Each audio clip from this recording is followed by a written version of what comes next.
Okay, we are live. So, hello everyone. It's Kenyon here, Basketball Rewind. We're joined by Mouth of the North, and we're going to bring Coach in just a second for our live deadline show. There was a couple things that came in at the deadline. I'm not going to go through every single transaction, but we're going to try to focus on moves where people ended up in a place. But before we get into that, I'm going to just bring in Coach, and we'll go from there. Mouth of the North, how are you doing, man? I'm doing great. What a deadline. It was a really, really crazy deadline for the entire NBA leading into it. Of course, the news at the top of the week would be Luka Doncic. That blows everything out of the water. Once you see that, like, there's no comparing that. Coach and me are living in the same house, apparently. Um, but just in mirror universes. I see you over here. Yeah, exactly. Well, wait, I'm coming, Coach.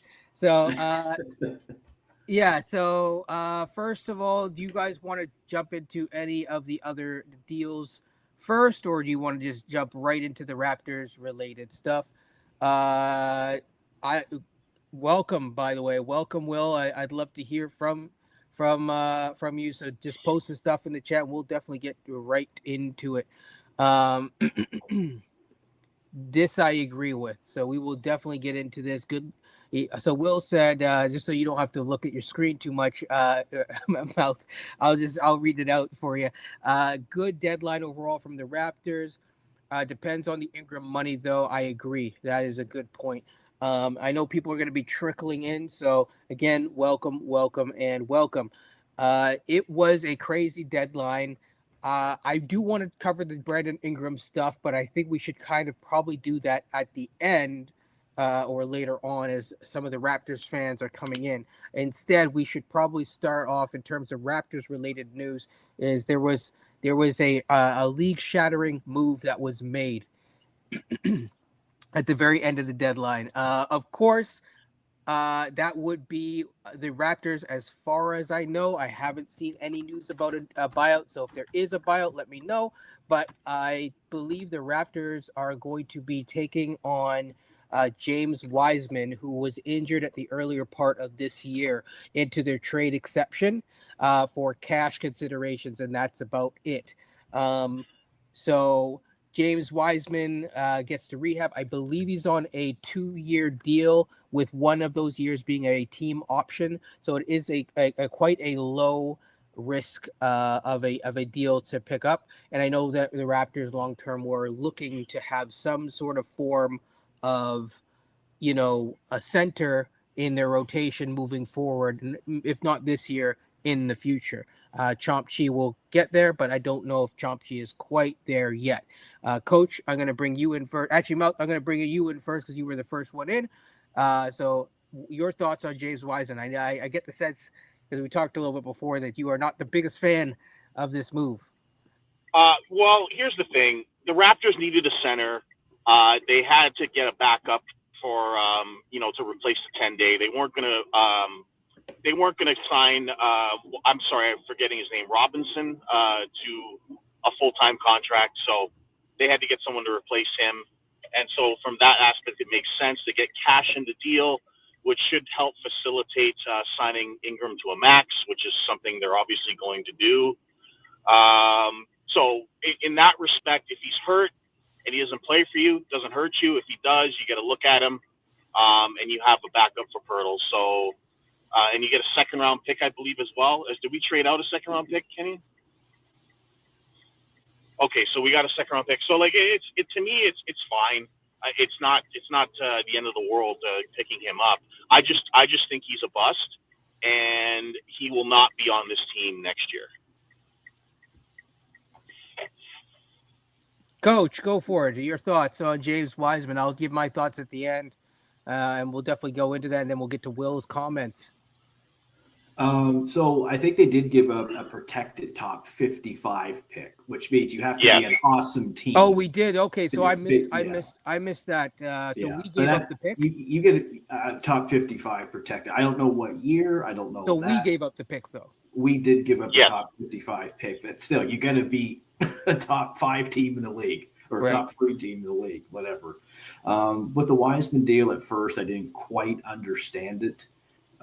Just bringing back him and without sending anybody else out. But the way that I kind of look at it is depth. He could provide that center depth that we just don't have for one. And he's on a really cheap contract, like $2.5 million going into next year. He's got the team option, so they can decline it if they really don't like it, or they could take a swing on him and say, you know what, you could be like our third string center next year. For the number 2 pick in the draft, he's had a fair amount of injuries. I think he's still 24 years old as well, 23 or 24. I don't mind taking a swing on him, providing it's like a league minimum deal. That's basically what it is right now. So I'm indifferent. If they keep him, great. If they don't, that's fine as well. Doesn't matter to me. Awesome, Coach. I mean, I when I first heard about it, I was like, okay, first of all, shout out to Samson because Samson gets his man. He's been wanting, He's been wanting him for like 3 years now. In terms of James Wiseman, I've never been the biggest James Wiseman fan. However, I think on this deal and in this way, I think it actually it isn't that bad. I mean, getting him for a top 55 protected pick. I don't know when that pick is. So again, as the deal imaginations kind of trickle in here, I will definitely fill people in. But to me, a top 55 protected pick, presumably not the Portland pick, is not that bad. I mean, Delano Banton was basically had for a top 57 protected pick or something like that. So it's essentially you're getting him for free. If you happen to be in the championship situation, then you're trading him. But then, I mean, who cares at that point, to be perfectly honest. I would also say that James Wiseman provides an opportunity for you to look at someone without you taking up roster spots or potential developmental minutes. So that's nice because you get to see him in the background. You get to see, okay, is he actually, how does he look? Hey, Alec McKechnie, does the meat look like on the bone look like it's falling off? Or is it gonna, can we do something to get him looking all right next year? If his leg looks like spaghetti, move along to the next dish, right? Hopefully it doesn't quite look like spaghetti. I won't make too many pasta references to people's limbs. Let's get to the comments before I move forward. Will has made a lot of comments, and welcome to everyone who is here joining us here. We have not gotten into the Brandon Ingram deal.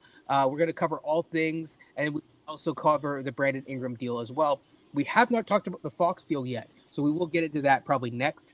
But we already covered his initial thoughts. It says Raptors with their money are not a traditional team or a traditional rebuild team. Perfect scenario is to do what it takes to put yourself in a position to be in the lottery. And I agree with that. So there's the potential that Brandon Ingram might try to work his way back. I think this next, call it month, is going to be crucial to see what occurs. This next month, if they lose most of the games and the teams in front of us win enough games to kind of put us out of pole position to make the play-in, that is going to probably spell the season. And to be honest, losing Davion Mitchell in and of itself, to me, that also signals a little bit more that they are willing to sit Brandon Ingram moving forward, because he was very crucial to our defense, especially at point of attack. Jamal Shed, of course, is going to do his thing, but he's not quite there yet, but he will get there. He will continue on. He said he's talking about Grange's thoughts. He said, you can say with great confidence that there are a ton of rookie minutes coming. This is exactly what we want to hear. Yep, absolutely. So, moving out Brown and all that, and also potentially not playing or taking the time to play Ingram. Maybe you play Ingram the last 10 games of the season when no one else is playing or whatever, just to get a good look at him or whatever. Fine. This is very interesting. There was a rumor, again, as always, every single trade deadline, it's either Miles Turner or Chris Boucher. Chris Boucher, there wasn't really a landing spot for him, especially with the new CBA. I think Denver was in hot pursuit of him. Unfortunately, there wasn't really the deal to be made in terms of the money to help us to also stay down the money. We do not want to be a tax-paying team, especially in this year. That is not a good idea. No. So, yeah, your guys' thoughts on anything that I've said so far before I continue. Go for it, Mel. So I guess my question would be if the plan is to re-sign Brandon Ingram, I believe his max would be $46 million a season. I'm not saying that's what he's going to get, but that would be his max. Are they making all these moves for cash to facilitate giving him a max deal? And then are we in the tax as a result? That is a good question. It will obviously depend on, I guess, really it will be dependent on a couple things.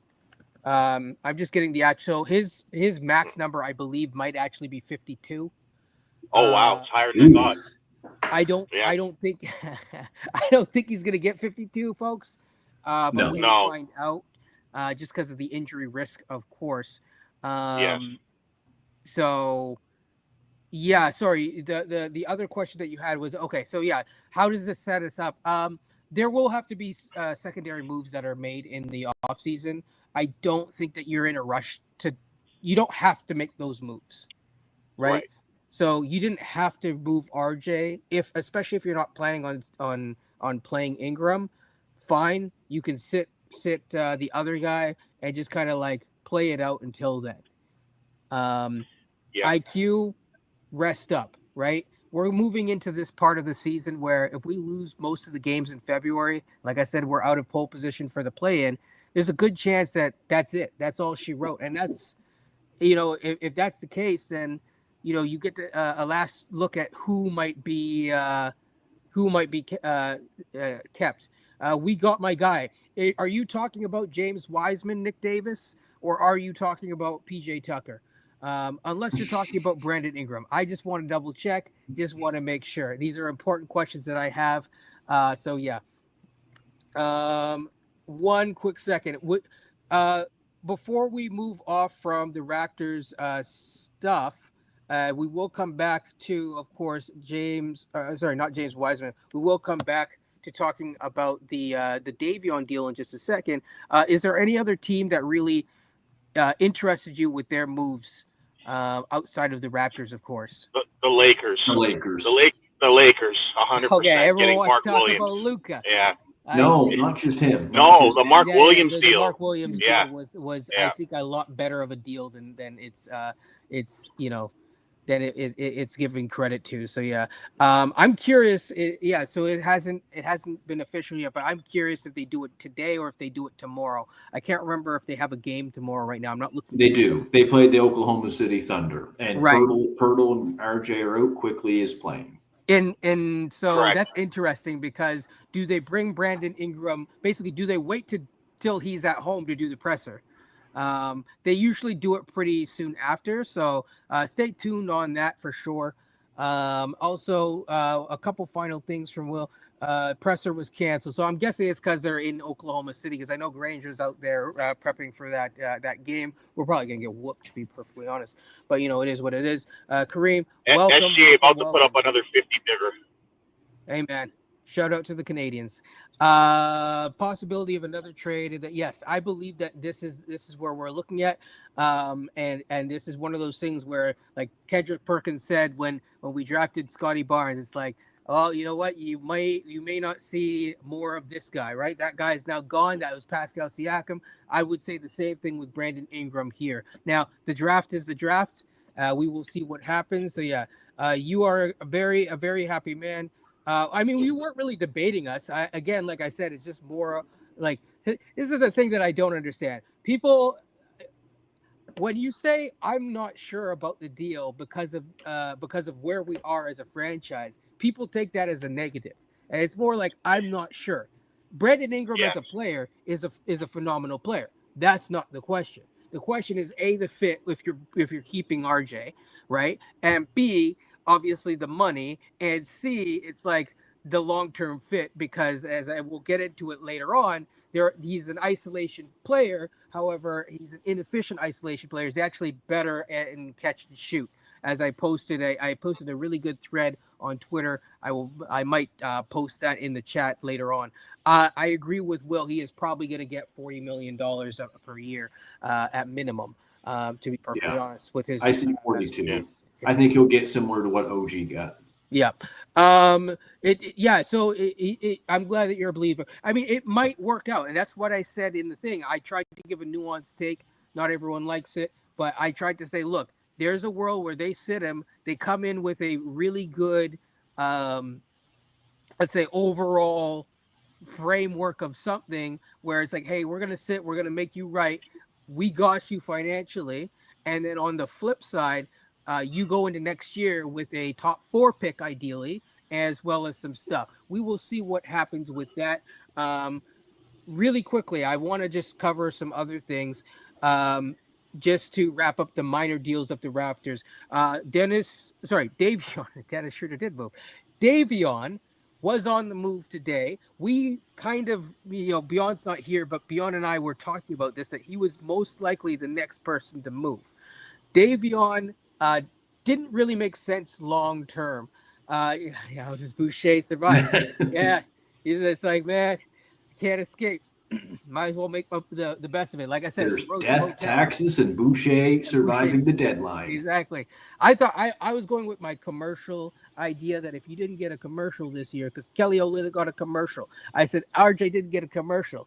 I said Kelly's going to be here long term. They even had like a day before the trade, Kelly saying, I always wanted to be a Raptor. I dreamed of this. My mom worked for the team. And then next thing, it's like, get the heck out, and just tosses him off the thing. Like Jazz from Fresh Prince. He's gonzo. So Boucher's the Undertaker, indeed. Indeed. So, I mean, we will, and I agree. There's not going to be a lot of big money deal for Boucher, so this might be the end. But he did survive this long. He's the championship. He's the champion of the trade deadline. Really, it's between him and Miles Turner. Who survives another year. So I really want to get into that. Davion Mitchell. We got I believe a 2026 pick for trading him to the Heat. The Heat obviously they have some offensive players. Obviously, they got Wiggins in the deal from Jimmy Butler. They got a couple other dudes as well, but they really wanted a point of attack defender who is cheap and on a controllable deal, especially going into this year, because they don't want to take any huge financial commitments, because at the end of the day, we all know that there's a couple markets that could be free agency players, and Miami is definitely one of them. And so that's where it goes from there. Now, the second rounder, I thought that was a good get. I think is it a Lakers second rounder? It's a 2026 Lakers second rounder. 2026 Lakers second rounder. You kind of hoping Luka's going to be really out of shape next year, and LeBron's going to retire. That is true, Coach. Or we find another Chomchi. That too. The way that I look at it is that you're looking to move that pick and maybe your second pick to move up into the late first round of this year. Let's hope. Yes. But this is all about money now too, though, right? Won't those second rounders be valued more kind of thing now in terms of trying to trade up into the pick and trying to trade up now? They could, but if it's part of like say an RJ deal or say is part of whatever the deal is, I don't know. Say it's an Ochai deal, right? And you're using that as the financial ballast to move out, and then you're replacing Ochai's money with a late first rounder or a mid first rounder. You're basically dropping down in money anyways, and you're offering another team the financial incentive of the second rounds. So there's some interesting pieces and tidbits there. Really, exactly. Yeah, because that top 5 pick, assuming it's a 5th or 6th pick, let's just say that's going to be $7 to $9 million, maybe. I'm taking a guess it's going to be something like that you're going to have to add on. Absolutely. So when you factor in that pick, and I've seen it, on Twitter, and I'll find a way in one of these things to either link to someone or whatever. The thing about it is we are looking at, with assuming that Brandon Ingram makes $40 million flat, almost like a quickly deal, but upgraded. Yeah. What you're looking at is what you're basically looking at right there is $187 million committed to this core without making any moves. So yeah, Davion was a wonderful locker room guy. I don't know why this isn't coming up. So sorry, main event. I can't bring your thing up on the screen for whatever reason. But I thought he did a really, there we go. I thought he did a really good job of being here, showing up to 905 games, and just really just being a good vet. He's a basketball junkie. And so, there's for me, no shade against him. It's just more, I didn't see it long term with him, especially when he came here. Really quickly, this is one of the deadline deals. So one of the interesting things is you get in the queue at was it 2:59, and you have to just wait on hold, right, with that elevator music to complete the deal. Well, lo and behold, the Grizzlies traded Marcus Smart and I believe a 2025, so this year's first rounder, to the Wizards. That's the cost of a first round pick. That major Marcus Smart money, so that they. Here's the thing. I already have thoughts, but Coach, I'm going to go to you first and then to Mo, because this was definitely a salary cap move. This is a money move, as Will just said. So I have thoughts, but Coach, I'm going to go to you, then I'll go to Mo. Well, I think Memphis got back Marvin Bagley in return. So now I remember when we were discussing with Beyond last night how big Memphis is. Well, they just got a bit bigger as well with Marvin Bagley. So, and I think Scottie Pippen, he's really good backup point guard for them, and I just think they're trying to maximize on this. Plus, what you said before, that Marcus Smart money, like you had to throw out a first round pick just to deal with that. That was very interesting. But Washington is the team looking to rebuild with picks, so you're able to make a deal that way. It's funny. Washington now has Marcus Smart and Chris Middleton. One might say they are better now after the Kuzma trade. You're on mute. Sorry about that. They didn't just lose that, but they also lost Jake LaRavia, if I'm not mistaken. Memphis did, who's yeah. a really good young prospect. 6'8", 6'7" wing with some playmaking upside. But of course, I mean, they have Gigi Jackson. I think that they had Zaire Smith. I'm not looking at the roster right now. They have a lot of young talent, and I think it's time to start flipping over some of these things to move forward. The key thing before I go to Mouth, actually, I'll go to Mouth first, and then I'll give my take. So, Mouth, your thoughts? Yeah, this makes a lot of sense for both teams. Washington needs a bucket load of picks. Memphis had to get off that salary. That was, of course, the trade that landed Boston Porzingis. So I don't think Memphis was the right fit to begin with. So they get off his salary, which allows them, some room and also some money to sign their other guys. Losing LaRavia was kind of, I wouldn't have liked to lose him, but it makes sense for Washington. But you got to pay to get off salary, so that's what they did. Now, if I'm not mistaken, Johnny Davis came the other way, I believe. I know most people haven't heard that name in a while, but Johnny Davis, I believe, was part of that multi-team trade. Oh, was he? He was. He was. Now, they did get 2 second rounders. So again, you asked me, Coach, about the second rounders. This is where you can kind of move up second rounders to get a first in the future. Just cheaper. It is just cheaper. Right. The thing is, Jaren Jackson Jr. is on an expiring next year. Former Defensive Player of the Year, Jaren Jackson Jr. And he's pretty young, and he's got some talent. We've seen that every time that they've played us. They have bodied us on both ends of the ball, partly because of him, partly because of Edey. The thing is that if he gets his extension, he's already on a max extension, but the old max, he's going to want his money, and they're looking at a financial cliff. And so unless they're going to get like a Kevin Durant or something like that, it's a wrap. That's it. So, yeah, I thought it was a good Better than a certain day. Yeah. Hey, you know what? I agree with you. Not going there. Not today. Not today. Um, so yeah. Moving along to the Cavs deal, right? So the Cavs made a deal. We've heard that they want a wing. One of the ones was Cam Johnson, who, if I'm not mistaken, stayed put for the deadline. So that's interesting for Brooklyn because Brooklyn still has a halfway decent team, minus they just bought out Ben Simmons. Now, I will get to the buyout candidates at the very end of the show, but yes. So what I'm noticing. Oh, sorry.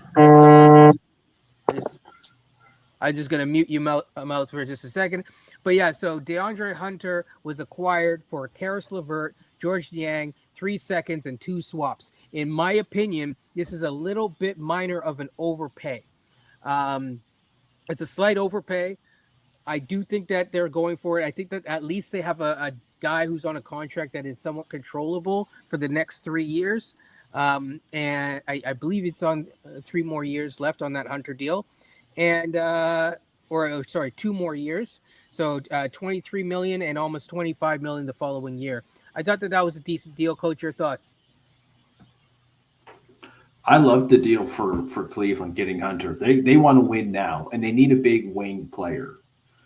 And DeAndre Hunter, he's someone that I've been somewhat of a fan of for the last couple of years. Now, he's definitely having his best year. My understanding from Hawks fans is they're pretty upset over this because he's having such a good year. Now they're getting LeVert, George Niang, and they're getting a couple of picks as well. Is that right? Yeah. Is it seconds? It's a bunch. It's 3 seconds and 2 swaps. I'm assuming that they're first swaps, not second swaps, but I am waiting to hear back on that. Yeah, okay. Cleveland gave up a fair amount then for this deal, especially that's why I'm saying it is, if you include the swaps. Yeah. And it says swaps in 2026 and 2028. So next year's swap and 2 years after. Right. So that's Hunter, hefty. Yeah, Hunter's good under contract though. I think for the next 2 to 3 years. 2 years, 2 more seasons after this. After this season, okay. So 2.5 years he basically has, but he slides right into your starting lineup. Big wing, he can switch. He's a good 3-point shooter. He's been playing better this year too. Yeah, he teamed him up with Mobley and Mitchell and Garland. I mean, this is a win now move for Cleveland. I'm glad they're trying to get better. They're trying to go for it. So they'll probably have someone to pick up in the buyout market too as well. Now there's been a rumor about Ben Simmons. Maybe they want to try to give him a shot. Maybe that would make their defense a little bit better if he's able to play. So I would say good move by Cleveland. I still think the Lakers had the best deadline. I thought Cleveland had a good deadline, and I thought we had a pretty good deadline as well. Mainly the optionality for us, but I think those are the 3 best teams. Obviously, Fox, the Spurs getting Fox is good too. Also, I'll point out that DeAndre Hunter is only 27. He just turned 27 as well. So it's a little bit younger than the other guys that they were targeting. And I think that this is good. You lock up someone in there, essentially in their prime for a long term. And that's smart money move. I think it's good for them to do that. So yeah, again, anyone in the chat, feel free to chime in. We'll definitely get to the comments as they roll in. And, the other thing is that I will open things up for calls down the road. We just want to get through all of this stuff first. And then, of course, we're going to focus really heavily on the big news for the Raptors, which is the Brandon Ingram stuff. Okay. Kind of moving along here. Again, a bit of an overpay for that. But the Clippers got Bogey and then finally they got rid of Terrence Mann and Bones Hyland, who we keep hearing about. So those guys went to the Hawks. And then in return, Bogey is now not a Hawk. Now, I will say one thing before we continue, which is this. I feel bad for Kobe Buffkin because he is getting buried in that year after year after year. I know that there's been some challenges. So there is still a presser today, so that is exciting. I think this is a smart kind of move by the Clippers. I don't think that the Western Conference teams are afraid of the teams at the top. So things are kind of wide open in that conference, which is interesting. A little bit of an arms race. I thought Bogey was good. He's kind of gone a little downhill this year, but again, it's like you're not relying on him when you have Kawhi and James Harden and Norman Powell, frankly, going into the playoffs. Smart vet, can play, make a bit, can shoot a bit. When he's healthy and his knees aren't crickety, he's going to be able, or creaky or whatever, he's going to be able to do something on the defensive end. Nothing crazy, but he can hold his own. Coach, any quick thoughts on that? And then we're going to move to our favorite former Raptor. I don't think I have any thoughts on that right now. So yeah, I guess you can move on. Okay, so I think the smartest thing for us to do is talk about Dennis Schroeder and everyone's favorite team, the Pistons. Just kidding, folks. But shout out to you, Beyond. Yes, shout out to Beyond. Now, Kenyon Martin Jr., namesake, of course. Kenyon Martin Jr. is he's on the move, if I'm not mistaken. And so this is a multi-team trade. This is kind of an offshoot of the Jimmy Butler deal where like guys were flying all over the place. At one moment, we're getting Kyle Anderson. The next moment, we're not getting Kyle Anderson. What's going on? Kyle Anderson isn't here. Okay, never mind. Kyle Anderson would have been interesting on this team, by the way, especially if you got a pick as well and then flipped him today. But yeah, anyways, still no official trade yet. Interesting. So without going through all of how Dennis, because he was at one point in Memphis and one point here, one point in Utah, he is now going to be a Piston. I believe the Jazz are getting Kenyon Martin Jr. and Josh Richardson and a 2028 second rounder. So that's basically like dumping off guys that they don't want. And they are going to get Dennis Schroeder. Now, some people will be like, Dennis Schroeder, this or that. You know what? At the end of the day, when he is locked in and he's playing, he is a damn good point guard just in terms of the talent. Sometimes, you don't want him to be the leader of the team, but if he's on your team as a vet and in the right situation with the right coaching, he can do something. So I thought it was a good move for them, especially since Ivy's not back yet for the Pistons. Your thoughts, Coach? Well, certainly Dennis Schroeder, I'm sure, is more happy to be in Detroit than he is in Utah right now from that trade. Detroit is in the playoffs right now.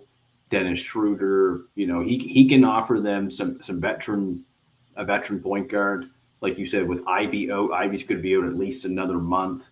Yeah. So if you can have Dennis's ability to break guys down off the dribble, be a decent POA defender. He's decent. He's okay. He's a good on-ball defender. Just for this year, I think Detroit made a good move there just by picking him up. He's got some playoff experience as well. I believe he has did he win a finals with the Lakers that year too? I believe he did. Is he on that team? Need to double check. I don't think maybe so. Maybe it was the next year he was on the team. Yeah. But he is. I think he missed out on the money and the ring. He's insurance and just until Ivy comes back. So decent move by them. For sure. Good piece of business by them. We already talked about the Clippers acquiring Bogdanovich. I think that the moves by the Hawks signal that they're getting. It's weird. They're getting a little younger in a way. They had a weird deadline. Now I don't think that this was their initial plan. I think that Brandon Ingram was their go-to guy. The Hawks are not tanking this year. They do not own their pick. So you remember, San Antonio runs the league. So yeah. Moving forward. So So the Bucks traded Patrick Baldwin and cash to the Spurs for probably nothing.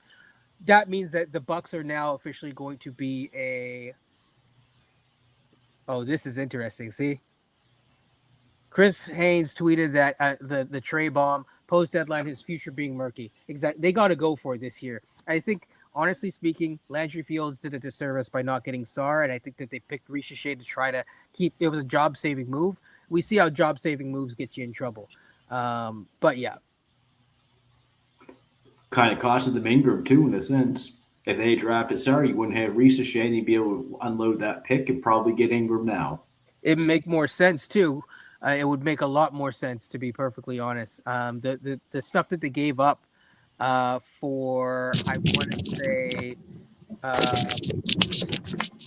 not Ricochet. Instead of having Ricochet, basically, if they had Sar, they still would have had what it took to get the other guy, and so they would have been a very interesting team because you'd have a young defensive center who is up and coming, who could really do some damage down the road. But they were a little bit impatient there. Mouth, your thoughts so far on the Bogey move or on the Dennis Schroeder move? I know we don't have our resident Pistons fan here.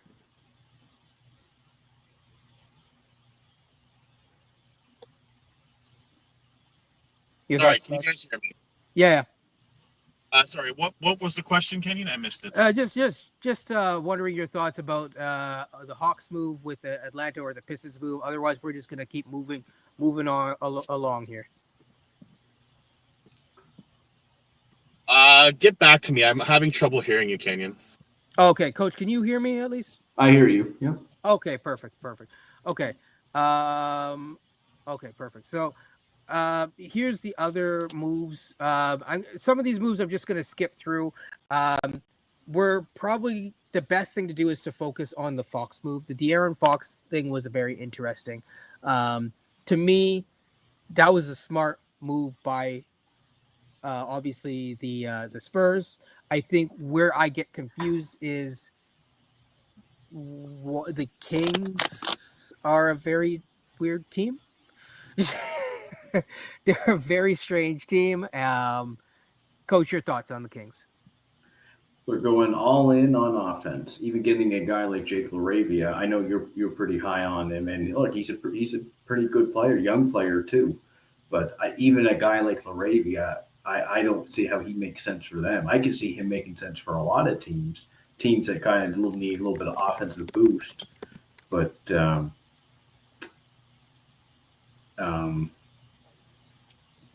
I don't get really what Sacramento's trying to do. They're just trying to score 150 and hope they win, I guess. They got a lot of talented offensive players, but defensively it's going to be tough. Yeah, so apparently Blake Murphy just tweeted that the Raptors may waive James Wiseman. I'm going to just look for that tweet right now. But in the meantime, yeah, I mean, it's an interesting one for sure. I thought that they would keep James Wiseman just to see, but then if they're going to waive James Wiseman, that means that, a guy like Orlando Robinson is probably going to. Oh, yeah, here it is. I see it. Yeah. Mm-hmm. So the pick is the 2026 second. Okay. So if the top, it must be the Lakers pick. Maybe it's the Lakers pick or our own pick. It could be our own, yeah. So if the top 55 2026 second conveys, who cares? Everything has gone incredibly well. Obviously, if that happens. If it doesn't, the obligation is extinguished, as they say. Hearing team may not take a look at Wiseman, could just be a cash for wave move. Based on this, based on how this is kind of shaping, yeah, okay, I see what he means. Anyways, based on how this is kind of shaping up, the whole second rounder, and especially how it's worded, it is our second, so that is definitely kind of interesting for sure. Quickly not reported, interesting. So I'm not sure if Quickly is reporting is going to be. I'm not sure if Quickly is going to be playing tonight or not. We will definitely see. Quickly? Yes. They play OKC tomorrow. He's not on the injured list. Okay. I do know that RJ is on the concussion protocol. He is. Yeah. Him and Pirtle are not playing tomorrow. And Pirtle is not playing as well. So there is that. Moving along, again, I think that's all of the main things outside of obviously the Luka deal, which we kind of talked about. Did we talk about the Luka? I don't think we did because that happened after. So we'll talk about the Luka deal later on. I think maybe if Beyond joins us, but I think it's time to talk about Brandon Ingram and give shouts to the people. Hey. So shouts to where is main believer 2K? There we go. He's a believer. He sees it. Brandon Ingram is here.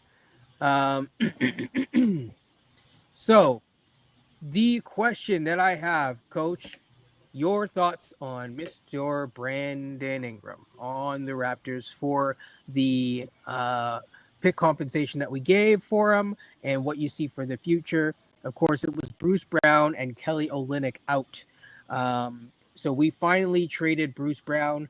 Bruce Brown and his cowboy wearing having person behind is gone from the Raptors, and he is taking his fashion down to South Beach. Hello, welcome, man. So, yeah, yes. So, yeah, my thoughts on Ingram. Yeah. I like it. I don't love it, but I like it. I see the purpose of the deal for multiple reasons. We don't have a guy like Ingram on this team. Quite frankly, we don't really have that 6'8", 6'9" wing who has the shooting package that he's able to give to this team or the upside. I do see in a vacuum where him and Scotty can be a good fit. We have to see what it looks like first because, even though I thought Trae Young and DeJounte Murray would be a pretty good fit, and they weren't. Trae Young and Dyson Daniels are a much better fit. So when the deal went down, I was confused about it over the last week. I'm like, why are you trying to do this now with a rebuild team? But they've left so many options open. If they get the number one pick, you put them in a sign and trade, just like Bobby Marks had said, and then you get assets back. You won't get the assets back that you may want, but you'll get some back, certainly to be rotation pieces, and maybe you get a pick. If you land outside the top three, basically, you're still going to bring in a really good young rookie. You're probably looking at a big. I see your guy and Beyond's guy kind of making a bit more sense now for this team. Dylan Harper, for one, you might be able to bring him in. There's a world where you bring in VJ Edgecombe to play with Ingram.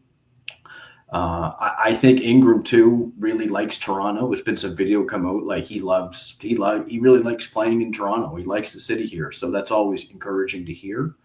And the space that we held last night, our friend Tank Survivor, I think he's right because we don't have an opportunity to sign these guys in free agency. Usually we don't. I can't think of a guy that we've signed in free agency that. With his type of skill set that's come to Toronto. We've traded for him, obviously. We've traded for Kawhi. Kyle Lowry was not at Ingram's level when you traded for him originally, like in 2011, whatever it was. So it's an interesting move to make this rebuild accelerate. Usually these take 2 or 3 years before you're really hitting on things. So for whatever reason, Masai wants to speed this up. There could be multiple reasons. Now, some of it could be financial reasons why they want to do this. Some of this just be like, you know what, this could be a bit job security wise. So as much as I like it, I do understand the risks that come with doing this. But at least depending on what happens in the lottery, you could go into next season with Ingram and with a pretty darn good top 5 pick as well, somewhere between 4 and 6, and you'd be able to make that work. And that pick, that's the thing too, is that pick is probably coming in off the bench unless it's Dylan Harper. I'm taking Flagg and Bailey out of this equation just for a second. I was about to say, I'm just taking those two guys out of the equation because you're not going to have Ingram if you have Bailey and Flagg on this team. You're just not. That definitely does not. Yeah, because I'm like, someone's going to have to move. Yeah, I'm saying if you get Harper, or you get Flagg, someone got to move. Absolutely. Yeah, no, I'm thinking if it's Harper you draft, which is probably going to be a better fit with Ingram and Scotty, one of these guys has to move for sure. So right. I like this deal. I've always been a bit of a Brandon Ingram fan. I get why some people may not like it for a variety of reasons. Just where we are in the rebuild right now, these moves don't typically happen year one. Not even year one. Half a season into a rebuild, and you're going out and acquiring a guy who can probably average 25 a game for you. So I'm curious to see how this looks like. We did get bigger in a sense. We're bigger at the wings now with Brandon Ingram. When you have just Scotty and Pearl out there, there aren't many teams that you're bigger than.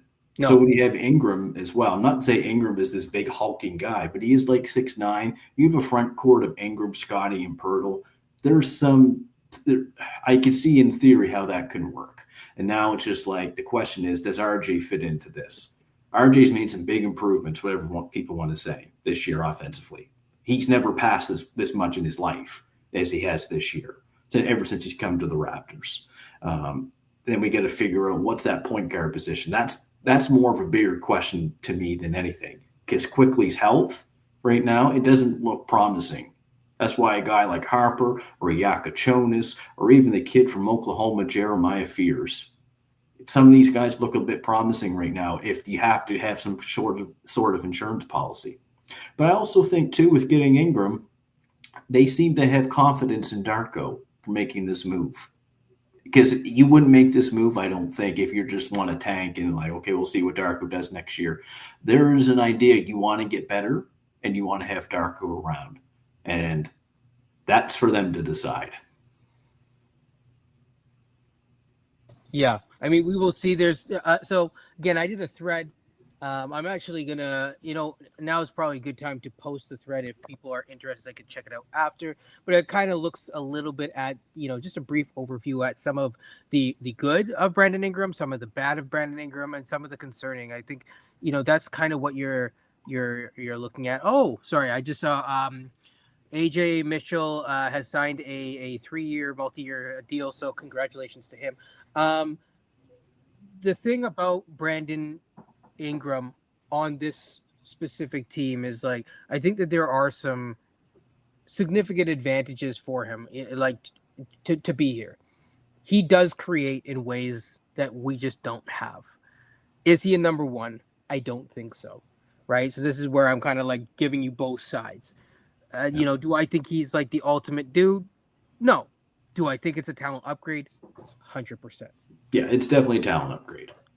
The real question will be the term of the deal and how long the deal is. But if you just watch him play from an aesthetically pleasing standpoint, he is going to be liked by the fans. So there is that for sure.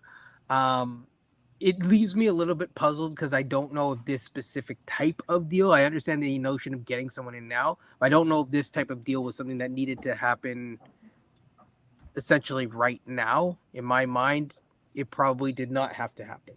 Mm-hmm. But there's risk with this, certainly. Yes, but again, I want to start off with the good right now. I'm just kind of bringing it up since his so I logged all the games back to his most improved year. So he's a former most improved player, as well as a former All-Star.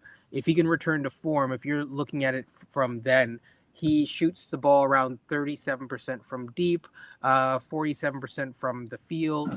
And again, just overall, this is not a Raptors kind of stat. He shoots above almost 85% from the line. That is not a Raptors stat there. And that's something we actually need. He also gets to the line a lot, which is something we also really need. Now, it's hard because I know some people want to say like parse out the stuff without Zion. So fair enough. I do think that there are things that they could do without Zion for sure. I do think that Zion kind of dragged his stats down. And what I mean by that is Zion being as unhealthy as he was as a co-star made things difficult for Brandon Ingram at times. Hard for them to create some sort of form of chemistry and whatnot. He is probably going to get an extension. Yeah, I do see it. One of the other things is Brandon Ingram was mentored by Jerry Stackhouse, and we see that so much in his game. He is a player. He's almost like a relic in some sorts, just in terms of how he plays, getting into the middle of the floor, carving up space, and taking off from there. His 3-pointers are solid, but what I would say is that as a pull-up threat, he is not him. He shoots closer to 31% from pull-up. It's the catch and shoots. So how would it work on the court? I made some examples in that thread, but Coach, what are your thoughts? Do you think this could work on the court? Well, I kind of look at it from last year. They for a very short time, RJ and Scotty and Pascal worked. Now Ingram has more of, I would say he's more offensively versatile than Pascal, just a bit. Now defense, there's no contest. It's Pascal for sure. Um, I think Ingram's going to have to become more of a 3-point shooter here, though. He likes those mid range pull up jumpers, and he's very good at them.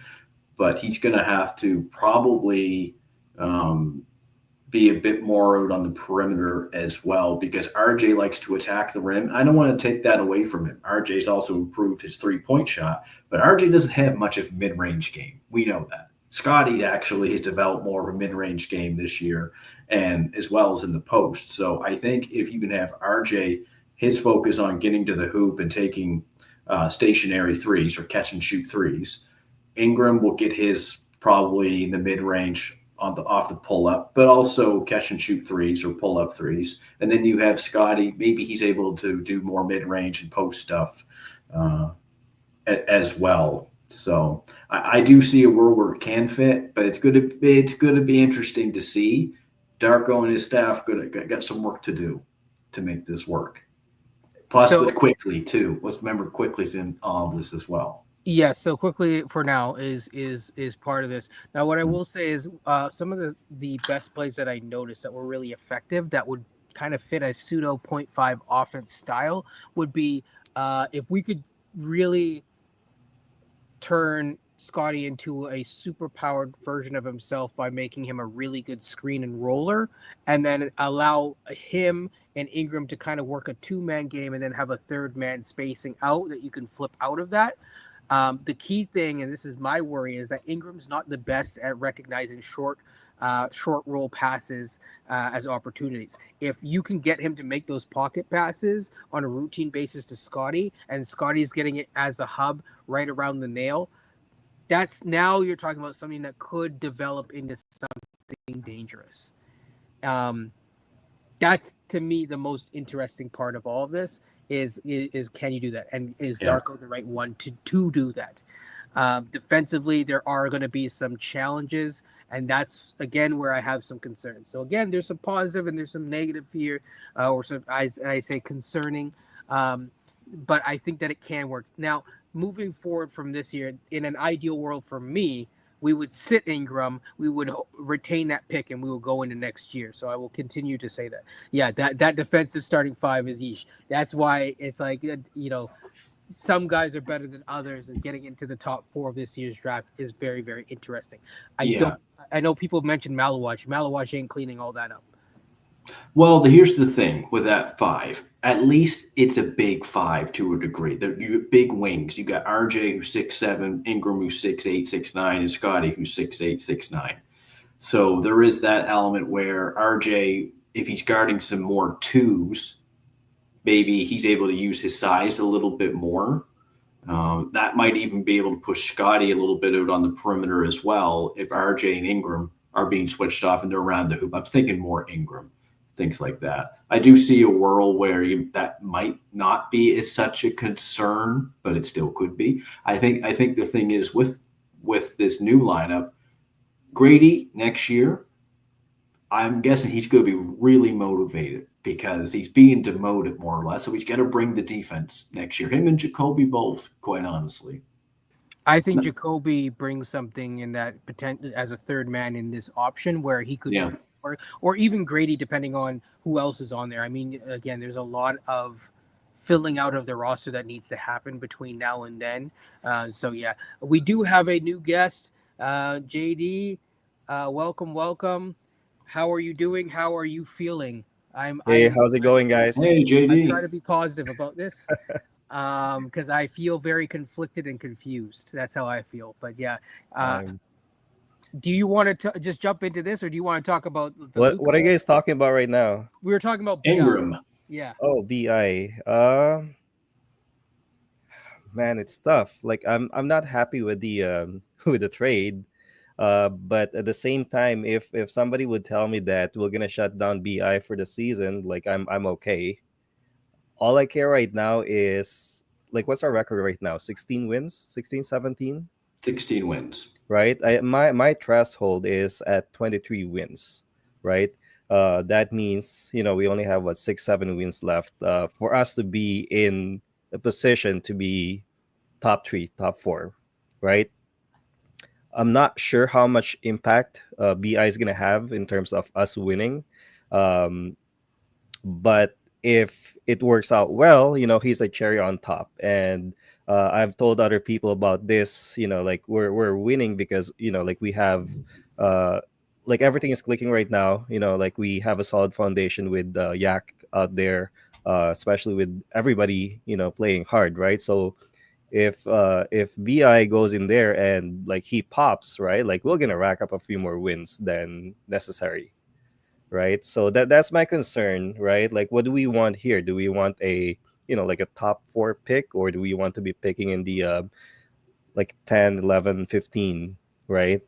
uh and I don't know, like there's a delay right now, like with the presser, right? Like what's happening right now? Like is Masai like talking to BI's agent right now for like pre-agency, right? Because like that could set the tone in terms of what Masai is going to talk about, right? um but yeah, I mean, Good point. it's a good hedge. I think you told me about this uh earlier. Like it's a good hedge. I haven't really looked into like who are the available free agents this summer, right? But if he's gonna be one of the better ones out there, there are options. We don't necessarily need to sign him. Like sign and trade is a good, um, what do you call it? Like a good option for us to like at least obtain assets, right? But to me, my priority, like 1A, is like we need to get like a really good draft pick like this coming summer, right? Like we need to nail that one. We can't keep getting singles. Like we need to get like we need to hit a home run this season or next season, right? Because I don't think like we in terms of the payroll, especially if you're keeping BI, like I don't think this team has the I guess gumption, I guess that's a word, like to pay all of these guys. Like I don't think No. we're gonna go over the tax for these guys. If we didn't do that for like the past core, why would we do that for this, right? But it's a really weird move, like to me, like Yeah. especially given what Masai has said like this summer. So I'll give you just a couple of the top free agents this year, and then Mhm. tell me if that's a potential sign and trade. I'm going to include guys with player options just for now. So we'll start off with LeBron, of course. I don't think he's going anywhere. Hey, Uh, I would love to see Bronny with a 905. yeah, yeah, exactly. Sell some tickets. The Fred VanVleet is a free agent. Bring him Potential- home. Bring him home. Kyrie Irving, that is a very interesting one. He has a player option. I'm not actually sure if they would want him to opt out to re-sign, or if they would want him to opt in. So that will be interesting. Oh, Kyrie's gonna opt out. He's got them. He's got the them, leverage. Yep. He's squeezing. Yep. I was gonna say that. So yeah, the Chris Middleton, depending on if he opts in or opts out. I mean, I don't know if Chris Middleton will get a $30 million a year contract again on those injury history and his he's at a later stage of his career, but it's possible that he could opt out. Julius Does the Randle Washington Sr. have the money to pay him? Oh, they do. Oh, yes. They If do. I'm them, I would keep those two guys, those two old vets. Like I think Right. those two would be good for their young kids there. Right. Yeah. The only ones that have max money is the Nets. That's the only one. Like even the Hornets. I know Will mentioned the Hornets. They just got Dalton Connect. They got Brandon Miller. Ingram doesn't make sense there. Mhm. Right. There's Julius Randle, so he might opt out, and then obviously John Collins. I think John. We Collins should just opted- get Julius Randle. Let's play musical chairs at the mid range. True. I'll go through a couple more that we're almost done here with this side of things. There's Brogdon, of course. That's a no for me. Just can he actually stay healthy for more than 40 games a year? Clint Capella, Brooke Lopez is a little bit old and 1 year too late here. Miles Turner is a very interesting one. I don't think it happens though. I really don't think it happens. I 23 think the Pacers just gonna extend him so that it's just gonna be like like in trade deadline conversation every year for for the rest like of time. eternity. Yeah, For the rest of time. yeah. Bojan Bogdanovic, I think his career is done. And then Tim Mhm. Hardaway Jr., that is an interesting one. I don't see a fit here, but that is an interesting free agent. Of course, Karis LeVert. And I think that there is a mutual opt out or something weird like that with Duncan Robinson. I'm not sure how that works, but yeah. So there are like a couple options there. Of course, there's Dennis Schroeder. After that, it just kind of falls off. I mean, we're not going to be talking about like, I guess it was Chris Boucher, but So based on the list that you just went through, like that means yes, that we should really just stick with the tanking and get the best player in the draft. yeah, Right? yeah, that should be the goal. And then if you re-sign Ingram, you re-sign Ingram, great. That's how I look at it. But Mhm. we will I see. like. Well, the thing is, we're not getting a guy like Ingram in free agency. That's why you have to acquire them Yeah. now, and then you see Mhm. how this plays out during the year. Like Mhm. Like I was, the only concern I have with those types of players, like for example, if DeMar DeRozan of like a couple of years back is the best free agent available, is he worth getting just because he's gettable, right? Yeah, that's why I'm like, you don't just get a guy for the sake of getting guys. Yeah. It's harder to play the musical chairs in Hmm. this environment. Yep. That's the challenge. yeah. But at the same time, though, if you end up with the number one pick and you get Cooper Flag, you can work out a sign and trade deal. Bobby Marks said that. I'm like, that's spot on. So I like the different directions that they might be able to go with this. Because Ingram, I see a world where Ingram actually can help this team, especially he's entering his prime. I think he'll actually be with a training staff focused on basketball, not have the football training staff with the basketball team in New Orleans. So Alec McKechnie next year for all you people, he's going to be pretty important for us with if James Wiseman is here as well. I don't know about McKechnie, man. Like that guy is under the radar like Masai right now. Like ever since we got the chip, like our team's been injured pretty much every year, like missing a lot of like man games. That is true. Well, he'll have his work cut out for him next year, that's for sure, and this year because I think honestly you're going to have Bi after the All Star break. He's been out since December 7th. Now he hasn't done any contact drill. Just from what I read online, people think he's about 2 weeks away. So Okay. I'm just like, well, next week is the last week, next Wednesday, and then you don't play again until the 21st of February. It's not going to shock me if Ingram is playing by that time, or at least maybe the week after. And then you get a month to see what this is before you really shut these guys down, quite honestly. You might even have a Play chance to see good. some of those young players. Like I think Kenyon had mentioned, maybe you had mentioned, JD. A lot of young players going to get a ton of opportunity now to play with Kelly out. Do they give Shamshi a chance up with the team? Now, I've been a They should. proponent. I believe in him in the G League just for a year, but you've been watching the G League teams more than I Mhm. have. What do you think? They should give him a chance? They should. I mean, like he's not really gonna get a whole lot more minutes with players like what's his name? Frank Kaminsky and Yeah. Who's the guy that we signed for 10 Oh, for Omar 10 Reed. Orlando Yeah, Robinson. Murray, right? So he's Oh. sharing minutes with them, and it's different, right? Especially for bigs, right? It's different, like banging with 6'7", 6'8" bigs in the G League compared to like monsters, like in the main, like at the NBA, right? Yeah. Because like like the bigs at the G League, they're tiny. Like they make Shamshe look like a giant, and when you put Shamshe in the NBA, like he just looks like a regular big out there. Yeah.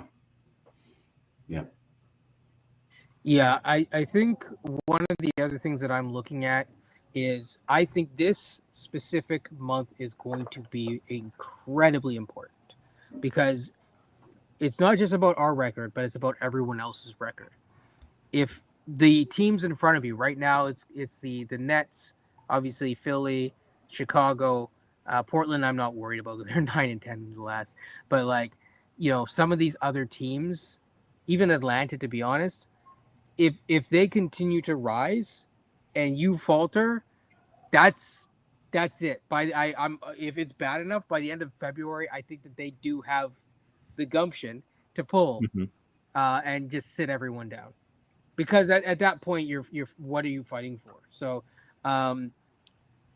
February is a very important month, but if you're kind of up and down and they're close, they'll go for it, even if there's not really a even if there's not really a chance. Beyond. Yes. The Scrumshy era has arrived. 5 through 8 is definitely important, and I think if you can kind of land within that 5 through 8, it's okay. My ideal is we stay at 5, maybe Mhm. even drop down to 4. But with Charlotte's move, I think that that's less likely. Yeah. So yeah, there's some teams that they can't tank though. So Chicago's in a really interesting move where they're just gonna exist, and they I believe their pick is top 10 protected and owned by the Spurs. So they fall out, cool. They're not giving up too much. But if they, end up succeeding and getting into the top 4, they're perfectly happy. I think right now we have a 42% chance of getting in, a little bit under a coin flip. I'm cool with that. The trick here is like the decision needs to be made by the end of February. By the end of February, if you don't have whatever data you need to get on Brandon Ingram, assuming that everyone's healthy, you might need to sit people. Yeah, And because they have the just easiest take the fine. schedule from Yes. from like starting next week till the end of the year. After you get through this little West Coast or Midwest trip, you get the easiest schedule from now to the end of the year. So I think it's about the end of February, but let's actually look at Yeah. the schedule really quickly, guys. yeah, after the All-Star break, basically. Yes. So the All-Star break happens usually around Valentine's Day. It's next weekend. It's not this weekend, but the following weekend. Okay, so right now we have OKC, we have the Rockets, the Sixers, the Cavs, the Heat, the Okay, Suns, maybe March then. the Maybe March. Celtics, the Pacers, the Bulls, and the Magic twice. And then you finally have the Utah, which I think Utah is actually rolling right now. Like they could win more games if they wanted to, is my point. And of course, the Wizards are twice, and then the 76ers. And then after that, it kind of lets up. But even then, it's like you still have the Suns, the Warriors, the Spurs. Wemby's coming to town. He's going to take your lunch no matter what. So it's kind of more so mid-March onwards, I think. And even then, it's like more the end of the season. I'm actually looking here. I'm not as worried, but there is a stretch of about 5 games where it's like, that's why right now is important, because if you win, say 3 extra games, you might win 3 extra games that you don't want to win. Yeah. So yeah. Any other thoughts on BI? Again, I made a thread on some of the things. I mentioned that I think that there's a pathway forward for it to work, but it's the coaching staff will have to balance both development as well as turn Scotty a little bit more into a screening and rolling hub in the center of the court around the nail to make it work, in my opinion. I mean, what do you want to know? I'm going to ask you guys a question, then I have to head out. Mhm. Give this team a letter grade for the deadline. What letter grade would you give them? I give them maybe I.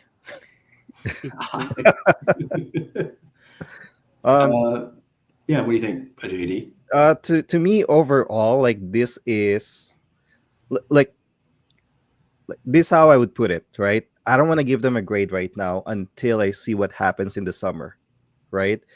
If things fall like how like we talked about, this is a solid like A plus because of like the big gamble that they're doing right now, right?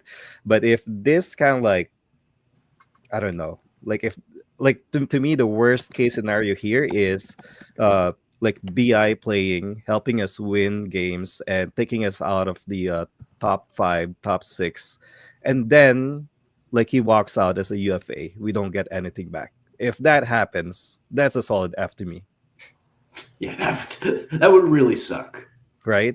So that's why I don't want to give a grade right now, because it's like you're making a trade for future moves essentially, like for this summer, right? I can't evaluate it as it is right now.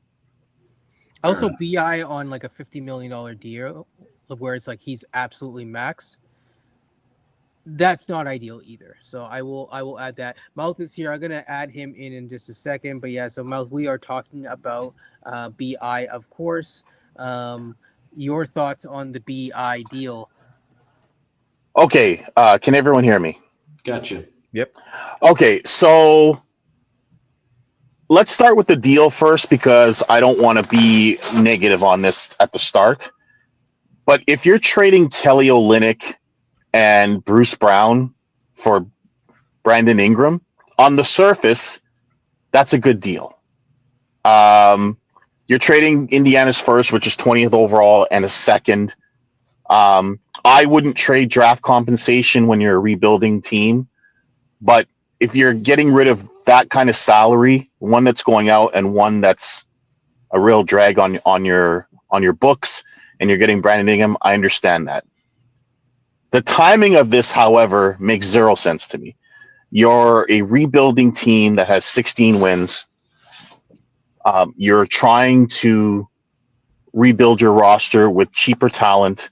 You already have a team that's capped out or is a very expensive team that's either going to be in the lottery or even with Brandon Ingram will be a play-in team. Ingram's going to command the max or close to the max. You didn't want to give that to OG. You didn't want to give that to Pascal Siakam. You didn't want to give that to Fred VanVleet. So why are you giving it to Brandon Ingram, who's missed 209 games in his career and has not played over 64 games in a season since his rookie year?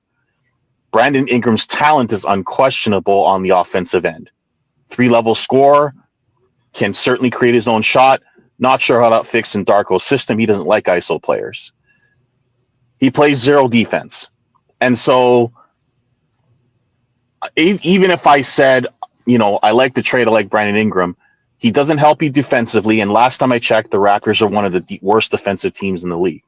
Even if you keep RJ, you're at best a play-in team or fighting for the play-in. If you don't keep RJ, you're right back to where you were this season, a team that's struggling to defend and having difficulty outscoring teams. So from that standpoint, I don't understand this deal. If Brandon Ingram sits out until March, the easiest part of the schedule for the Raptors is March. And so you win games at the end that you don't want to win, which hurts your draft pick, which you want in this draft very badly. So I don't understand it from a timing perspective. I don't understand giving Brandon Ingram the contract that he wants, especially considering how injury prone he is and how many injuries he's had. So I don't get this deal. I understand it because of what you gave up. But if I'm a rebuilding roster, I'm trying to get picks, not trade picks out. And I'm not trying to get more expensive than I already am.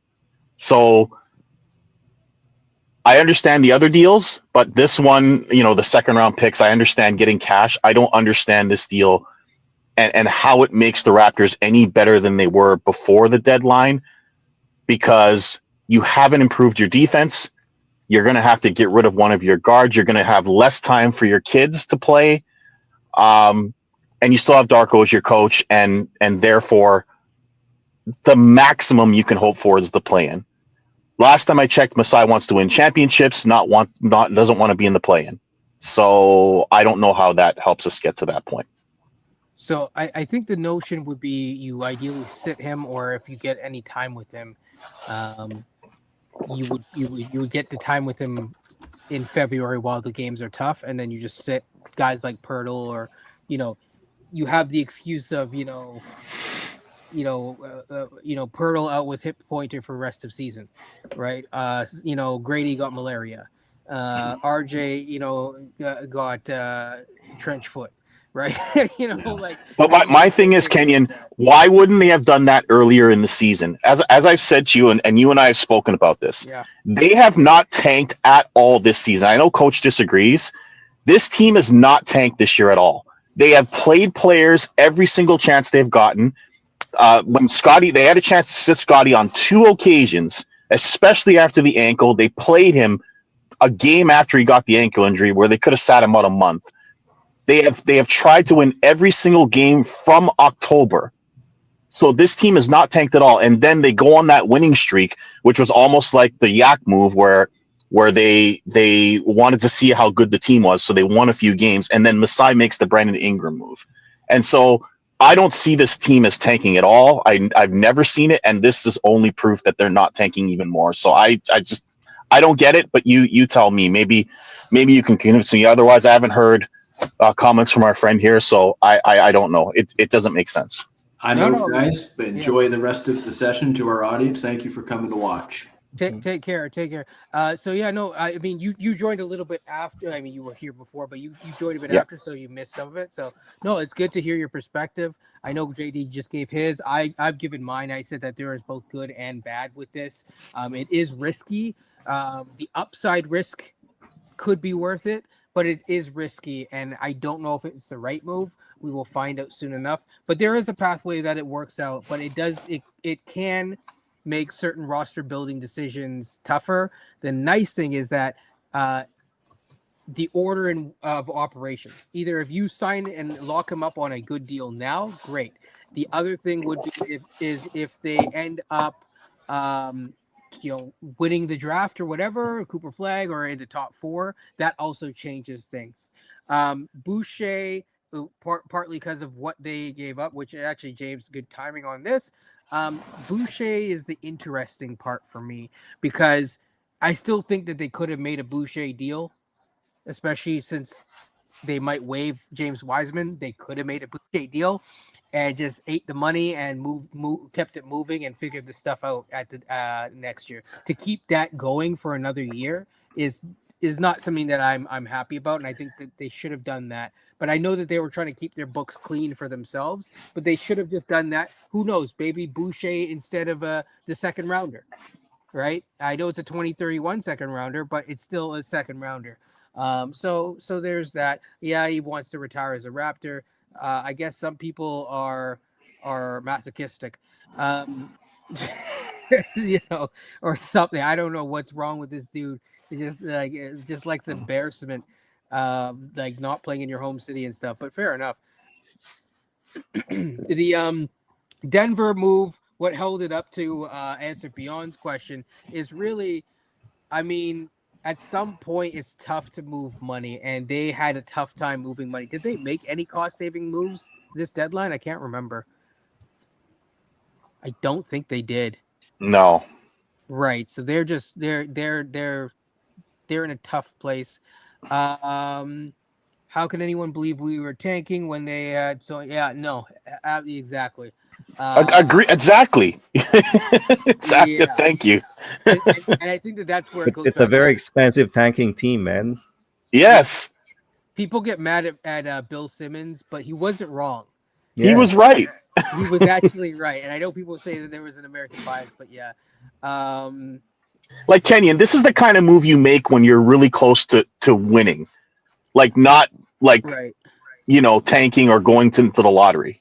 Well, and that's why the Davion Mitchell move signals that they are still they're kind of like pseudo trying to like dip their toe closer to the tanking move, but still, it's like they still have like they can't just either hop into the hot tub or the pool. Pick your choice, man. Like you can't be doing two things for the same time for eternity.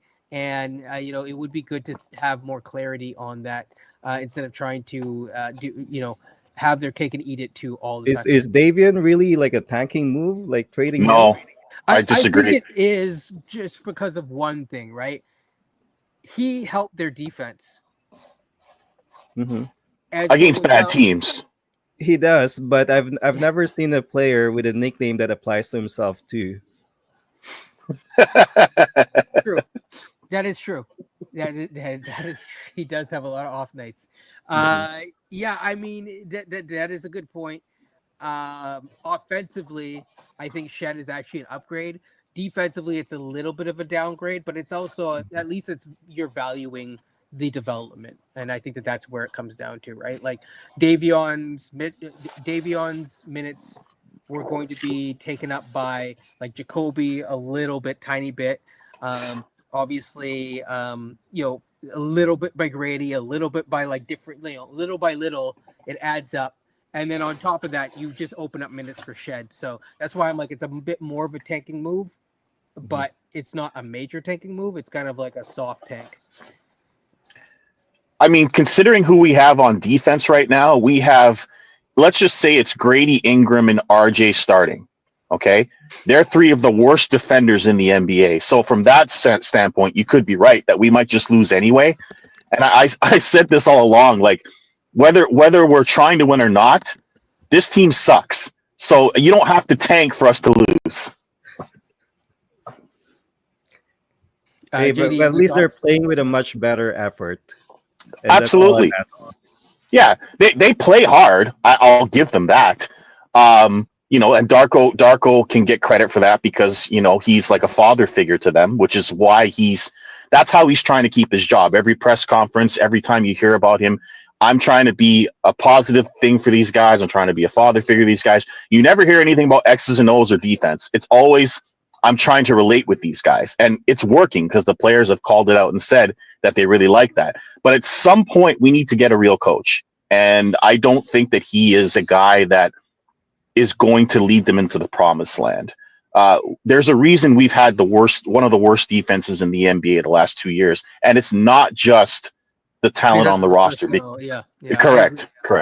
I Yeah. agree. I think so RJ is not a good defender right now per NBA Crafted. He is the 5th percentile defensively, so it is no bueno. I love Grady, but he's terrible defensively. I'm sorry to say. I'll get to Grady as well soon. Brandon Ingram is a 34th percentile defender now. Obviously, that's this year. Small sample size, 18 games. You know, was Zion there all the time? No, they don't have a big. But in general, he's not a good defender either. But I think that Brandon Ingram has the tools to be a better defender. I don't know if Pat Delaney is the guy to get the most out of that. So that's what I would say is that like at some point I don't think that this happens, but like at some point the defensive coordinator needs to have a look in the mirror, is what I would say at bare minimum. Kareem, saying that Ingram is a better defender than Grady is not saying much. I'm just saying.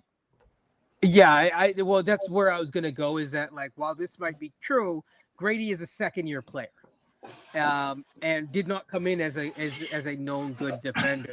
But that's okay. I think with Grady, I want to see he does need to get better defensively, and I do think he needs to gain more weight. And we will see what comes from that. JD, your thoughts? I actually want to touch upon the cash that we got. Oh yeah, okay. So finally, we can pay for Synergy and Noalytics. True. And maybe pay Darko too. Well, the charity stuff is a write-off, but yeah, I mean, Correct me if I'm wrong. Didn't we get the cash to give Ingram his max? No, it'd be for this year, but that's fine. Okay. All right. Yeah. Maybe it's for the guy writing the checks.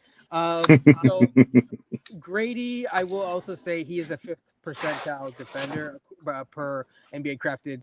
Now their DPM metric kind of amalgamates all metrics. I don't really want to make this into an advanced analytics show because I feel like the numbers are going to just drop off real quick. But another day, another time. But both RJ and Grady are not good defenders. Ingram will be better, but he's also not a great defender either. So yeah. Yes, this is probably a good way to put it. I see RJ's defensive limitations are physical. Like he physically has trouble like moving his hips, and he's a little stiff and lumbering, which makes him a good driver. I feel like Brandon Ingram is a space cadet at times, and so there's like 2 completely different ways, and you can fix the space cadet thing over time. Are you sure? In theory, yes. So yeah, an IQ level, yeah, that is exactly. Not good at all. Just yeah, that's. I think this is perfect. Oh, okay, yeah. Damn. This is the for retirement payment. Oh Lord, I didn't even mention IQ and how he's not great defensively either. So you've got 4 guys, 4 possible starters that are average defensively. Yeah, at best. I see it. So it's funny that yeah. The thing is, and here's the thing, right? Grady came in. I don't think he was ever known as like a great stalwart defender, but the thing is like in terms of team defense, he has shown flashes that he can kind of do things here and there. He has the length to kind of get into almost like DeMar DeRozan style pass interceptor. So that's where I think he can be better. At the same time, Darko has done no favors, and poor Pat Delaney or whoever you want to blame it on. I mean, there's times where it's like, okay, should Tatum really be guarded by Grady for like huge sections, and then once he gets used to it, you just rip him off and put on someone? Probably not. That's not good. Should Off Night be going under the screen on Brunson? Probably not. No. I mean, so I just anything defensively with this specific team, I don't even know what to think because Like that Memphis game, like it was a layup line and a 3-point shooting contest, Kenyon. Like it was embarrassing. Well, I'm gonna be nice today. What I'll say is that Memphis bodies us basically. They definitely body us. Well, there's also the functional effort part of it, right? Yes. Like yes, they're doing effort, but is that something that's working? Is that something that's like a smart effort, right?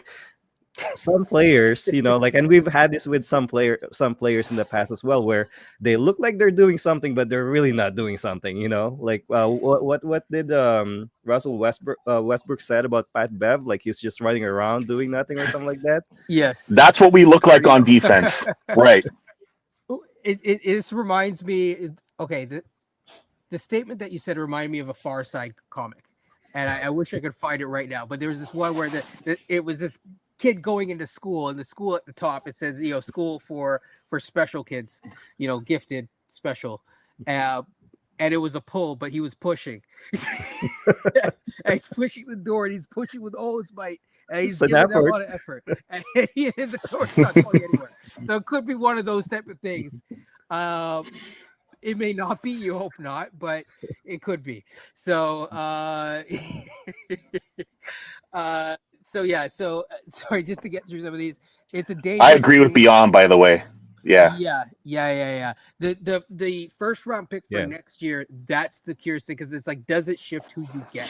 And BI should not be shifted. Like, if you get Cooper Flag, a chance to get Harper or someone else, it should not be shifting really anything. So yeah, sorry, like, Cooper Flag comes in, it's like, there's a new sheriff in town. I'll play you for it. Yeah. But Mel, do you mind if I'll just mute you just for Just mute me for a second. Yeah. this goes into the same thing. All right. So 2K, he says, and I'm probably going to go, as I know Beyond's supposed to come at some point. So I'm going to go at max till 6:30, ideally 6:15, and then we'll get out of here. I think RJ, I think you meant to say IQ, RJ, and Pirtle are set. Oh, maybe not IQ. Duke it out. Sorry, I'm thinking of Duke, the actual team.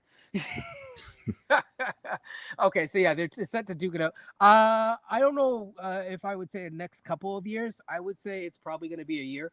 You might have 6 months from the time that you draft someone to make a move, but even then, that's pushing it with RJ. I think a move might have to come sooner. But yeah, you could probably wait till the deadline. You just don't want to wait until the deadline and then you need to make a move and you're forced to make a move, and then someone else has leverage and you're bent over a barrel, looking bad. I mean, if we massively overpay BI, this is gonna be next trade deadline. For BI, you mean? No, I mean, like, what do you call that? Like with the front office needing to make a decision because like luxury tax, right? Yes, yeah. It's and that's really the challenge here. I just want to say the Rock line, do you smell what they're cooking today? Yeah, so it does smell like a package. Yeah, I'm really curious to see what happens with Pirtle as well in the summer. It does seem like he could be, but I doubt it. I think it's more likely to be RJ because he's the easiest one to move. I don't really see an IQ move. I think it sounds like from the Grange report, it doesn't seem like they're the happiest with IQ, but it doesn't seem like they can move IQ. So that's what I would look like. Well, we can always attach a first. We can. That. Oh, jeez. And yeah, the first round will get his pick. Will get his minutes, but it's also touches, right? Like, do you want to subjugate a Cooper Flag, Ace Bailey, or Dylan Harper and say no, you can't have a first round pick? I mean, because I don't know how competitive this team could be, and I doubt that it would be in its current form a top 6 team. Do you really want to subjugate a first round pick and say you can only have 5 shots a night or 10 shots a night versus having 15, let's say 15 shots a night is, I think, fair. I would say the 15 shots a night is what should be the barometer.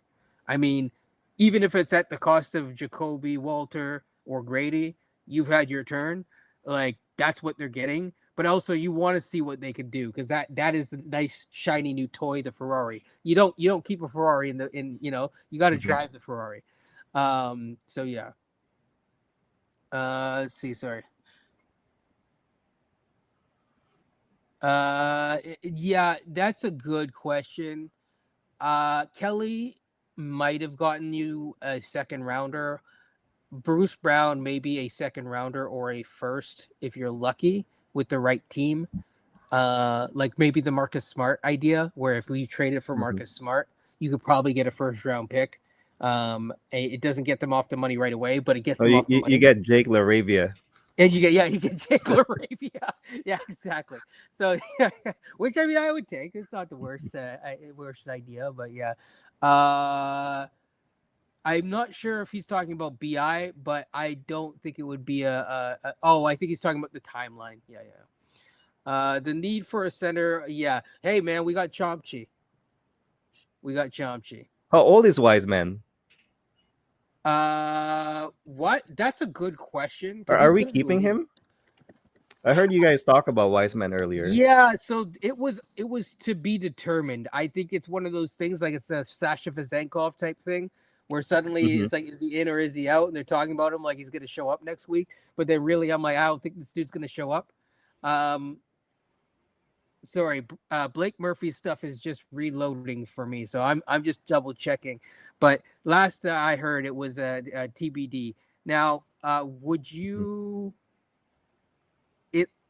So far, it looks like they're keeping him. Would you keep him?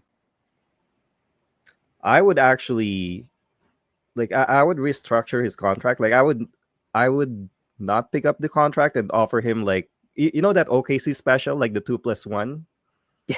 Yes. Like, I would put him in something like that, right? Because almost like we did to Utah, but like instead of being a two-way.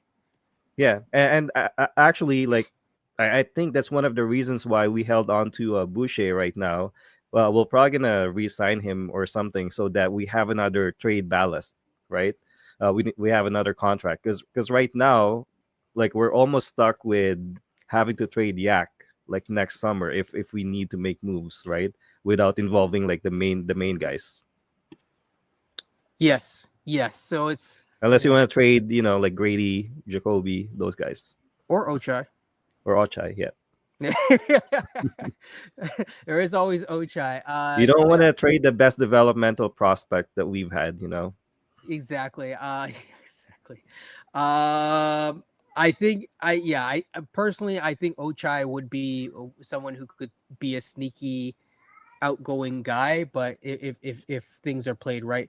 What do you think of this? Keeping Boucher messes up our tank. I don't necessarily disagree because he's been playing great and he's probably going to continue playing great. Is there a way to stop Boucher? Just don't unleash the Kraken in the fourth, man. That's true. This is a good point. Getting 12 million, maybe. But knowing Masai's going to say, listen, man, I knew your dad and all this type of stuff. So can we get a deal done? So we will certainly see. I know S mentioned that Poeltl is also extension eligible. I don't see them working that out. But do you see anything about a Poeltl extension in the summer? It's a bit early for that personally, but I'm not sure if I want to do that. But yeah, it's too early. Yeah. And then okay, that is aggressive, but hey, you know what? I'm not a James Wiseman fan. I'm fine with it. With like as you said, like if it's like it's a rehab deal.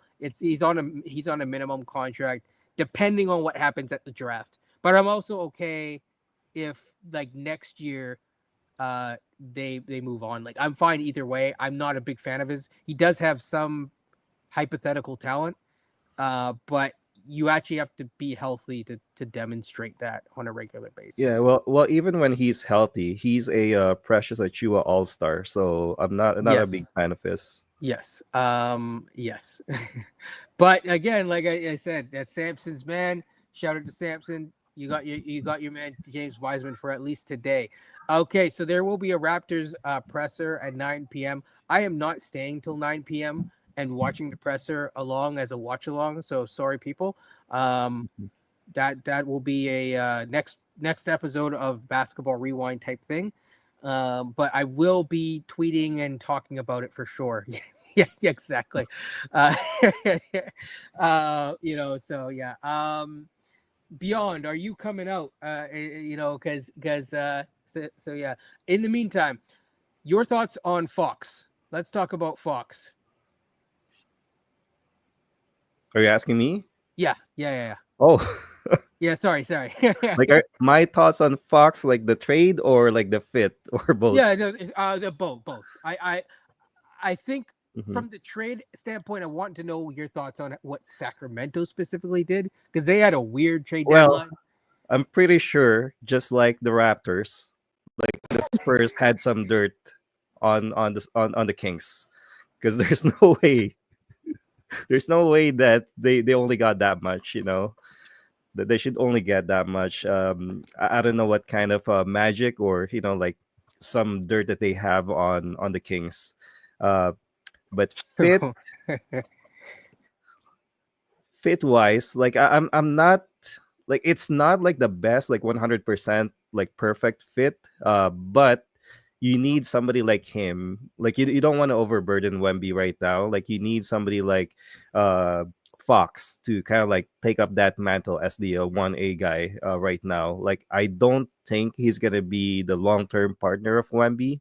I like, I don't know. I still have yet to process what kind of point guard would fit Wemby right now, but I'm not 100% sure if that's Fox right now.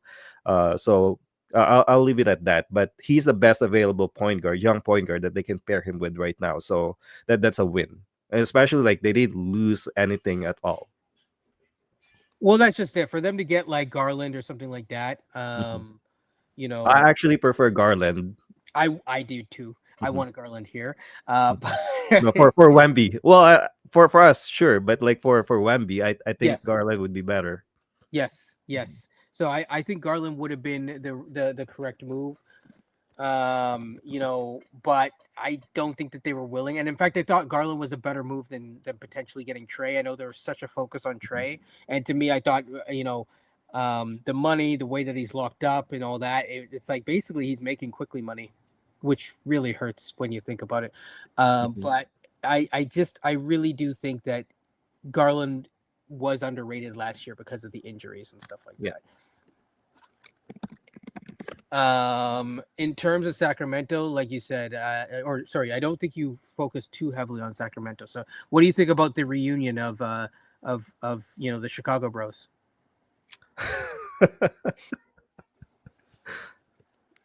They probably don't have synergy. They probably don't have NBA League Pass. Yes. I'm not sure. Well, Is Azotam working overtime? like it's so hard to envision that team. Like I don't know. Like maybe like Sabonis would be like a much better fit than Vooch for them. But like they're out there in the West, and I just don't like their chances. I don't like that move for them. Like I feel bad for DeMar. I'm a big DeMar guy. I really feel bad because they're Yeah. just gonna be disappointed at the end of the season.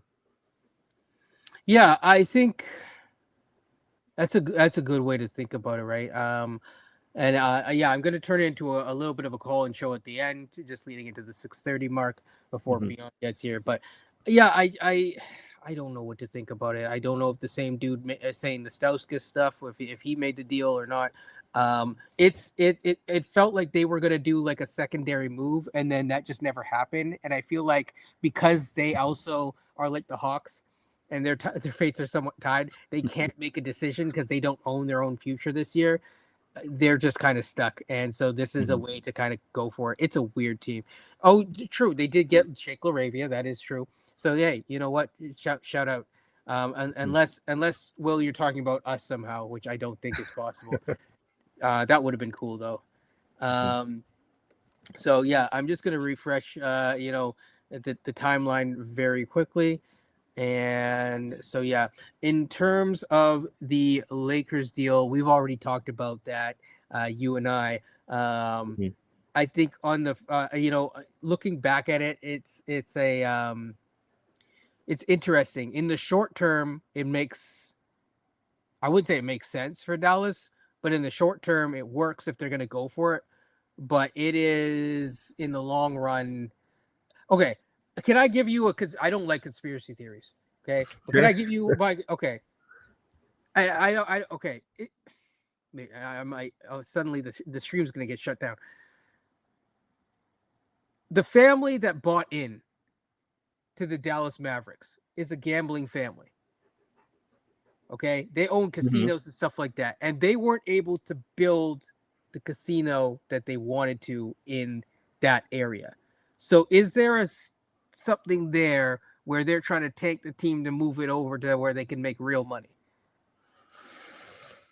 There's my conspiracy theory. Is that way crazy, or is that, It's not far-fetched because like this could easily this could easily go bad for them, for the Mavs, right? And like all they need is just like a reason to uproot and move somewhere else, right? You're not crazy, at least. Okay, so I just didn't want to, sometimes people, I'm not a conspiracy theory person, but occasionally you hear these types of things, and to me, Dallas fans are disenfranchised. It's not as bad as Nico being on the Lakers payroll. Yeah, no, I don't buy that. I don't buy that. I do think that Dallas is going into we'll see. I think that they can be a waiver buyout candidate team. They're going into that being very interesting, in my opinion. I think this year, I haven't looked at the standings or anything like that recently, but I think that the West is interesting, and they could, depending on who they're facing, maybe make it past the first round. I don't know how far you see them going. The Lakers, do you think that they could make the conference finals? Ask me in a few days after after they pick up somebody from the buyout market, because I think they're gonna get another big. Right. Maybe James Wiseman. No, I'm just kidding. No, they're gonna get someone serious for. Reggie Jackson also got bought out. That was interesting. Philly cost-saving move, so there's not really much to talk about. Jonas Valanciunas also. So in a way, it's like Raptors crossed with Bulls on the Sacramento Kings. Your thoughts on Jonas going to Sacramento? What the heck is Sacramento doing? They're just keeping what's his name, Sabonis, happy. Like they're buddies, right? True. Yeah. Like if you're gonna endure like a bad season or two, like do it with your friends. That is true. There's nothing like going through war with friends. Kevin Huerter obviously staying here. Staying with the Kings. Staying with the Bulls. Of course, that is kind of interesting. And Vooch not getting moved. That I think that was one of the more shocking non-moves that happened. Is Vooch. I really expected Vooch to get, be gone. Maybe, I don't know, Miami or some other team. Even Detroit would have been interesting. So, I'm really confused with what the Bulls are trying to do. They also extended Lonzo as well, right? Yes. They did. Yes. 2 years. Now I see this. I don't think it's as bad as the Vince deal because did we get Lonzo Mourning for Vince? And then he said that like he had like kidney problems and couldn't play, and then like was playing literally in Miami right after. So it's not quite that bad. It's also not as bad as the was it the Bosch deal? No, it was the Vince deal that we got the Williams dudes, Aaron Williams or Yeah, whatever. that's the VC, yeah, Vince Carter That deal. was just so embarrassing. At least they're getting like AD is gonna play, and AD is like right now is he's not Luka level, but he's a decent player, so for sure.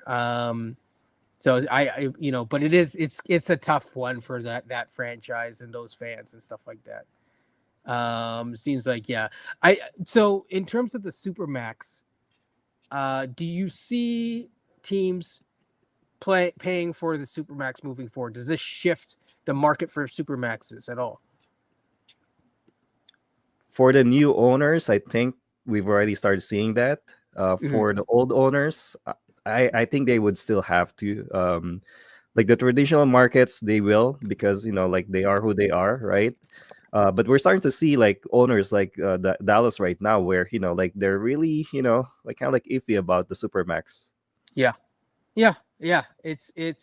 I think it's going to be interesting. I think the Supermax, unless your team is ready, it caps your team out, and the flexibility, optionality terms kind of get diminished there. So yeah, It's so hard to build a team, right? It's so hard to build a team like with a Supermax in there. It really is. This is so true. There's a lot of times when the wrong NBA person is in the wrong position, making the wrong decisions, and I will just leave that at that. Oh, like a shoe guy, like making decisions. Yes, yeah, true, very true.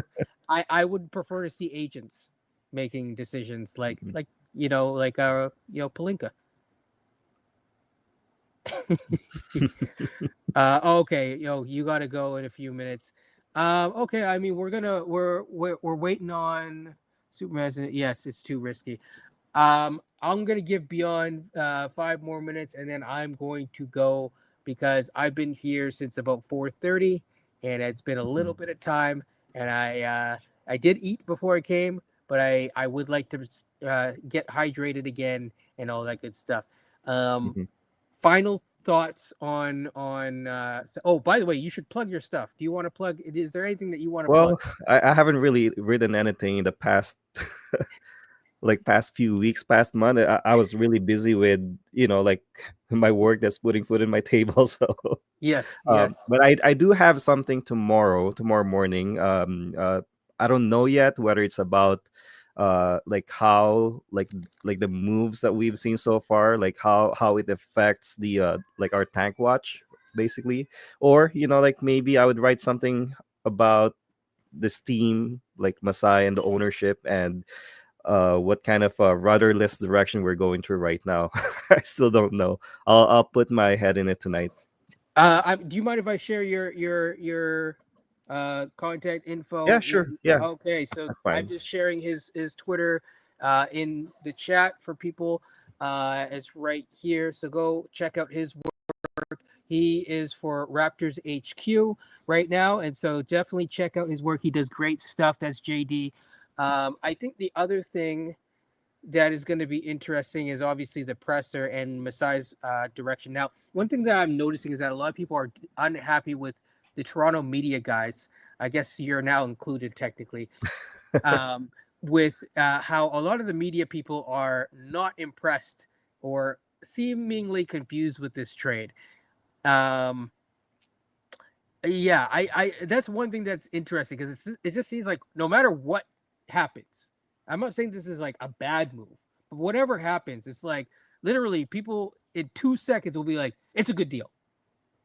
And I feel like if people actually read what is being written, it's more so confusion because we've been sold on the rebuild and all this type of stuff, and this is not necessarily a rebuilding move. So that I think that's where the confusion is, and I would tell people to be more patient and actually read what people are saying and stuff like that. Don't just get mad at Lewinberg or people. Well, I'm Yeah, actually about to write my confusion later tonight, so yeah, yeah, exactly. it's so hard to blame these guys because like they're front and center every time Masai's talking and Masai's like saying all these promises and all that stuff, right? Mhm. And then you see Masai do the opposite. Like the guy is speaking on both sides of his mouth. So, and it's not like it's the first time, so you can't like give it to them We're to be rebuilding, but we're going to brighter, give up picks. right? Yeah. Yeah, that's the problem is the double speak, right? Mhm. And you're Yeah. probably going to hear him say one thing, and then maybe Bobby says another thing on the radio, and then you're like, okay, well, what's going on? And you have to try to decipher what is going on. Is the tail wagging the dog or the dog wagging the tail? Do you think that Scotty put pressure on them at all for this, or no? It's a good question. I'm leaning towards no. Yeah. Because if that's the case, then maybe they would have targeted somebody that's much more fitting. I don't know who's available out there, but I'm leaning towards no. Mm. Will says no. Masai wants to win. By the way, I do want to plug that those of you who have been in Nelly spaces, Nelly is having a space later on today. Again, I'm waiting until 6:30 until Beyond. If Beyond joins, if he doesn't join, then I'm sure I will just chat with him later. But yeah, I think that here's the key thing, right? This is an attempt from a management standpoint to try to make a shortcut. Instead of Mhm. waiting and going and get Brandon Ingram level guy next year, you get Brandon Ingram this year. Now, do I think that shortcuts are the right way to go? My personal opinion are no. I'm not going to go through what I'm doing with my overall life, but I made a decision to change what I am going to do with the rest of my life. And there was a shortcut way and there's a non-shortcut way. And I'm glad I did not take the shortcut way. It has taken a lot of time and stuff like that. Sometimes you have to take the long road. Sometimes it's about working smart and not hard. We will find out what the Raptors, if this is a smart and prudent move or if it is a oopsie daisy move soon enough. Vision 69 is alive. You mean mid 6'9"? You're mid 69. We the mid. We will find out soon enough. This is the frustrating because you feel like you're yo-yoing. I mean, there's someone on Twitter. I won't say the name, but everyone knows this person because they yell a lot. And the thing about this person is that even they said that this is a confusing move before it happened. In fact, they said that there's no way that this move would happen. I want to know that that person's okay.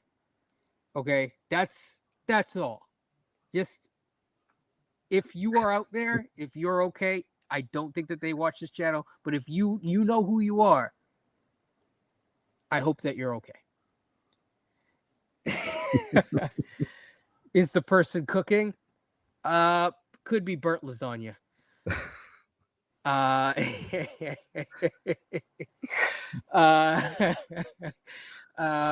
Yeah, we're not done though yet, James. Just wait till the draft. I'm just kidding. I think it'll be all right when all is said and done. Do you think that Masai is this enough for Masai to get an extension? I don't think so. I think like It's a rough with one. Masai and his contracts, like they always do it kind of like almost to the last minute, right? I think the last two extensions. So there's Now still a he had lot the that could cachet happen between last now and the time. summer. Yes. Yeah. Like he had the cachet last time, I feel, because he had the top he was coming off a championship, if I'm not mistaken. Yeah, and then he got Scotty, I think. I think that's the year. Yeah. So do you think if he gets the top pick like how Will is outlining, do you think that is enough? Depends on the price. Right. Depends on the price because so it may not be $15 million a year. Yeah. Especially with the dollar. Hey Rogers, throw me some equity out there or something, Yes. Yes, ownership changes do change those things, and we've seen that recently with the Dallas Mavericks.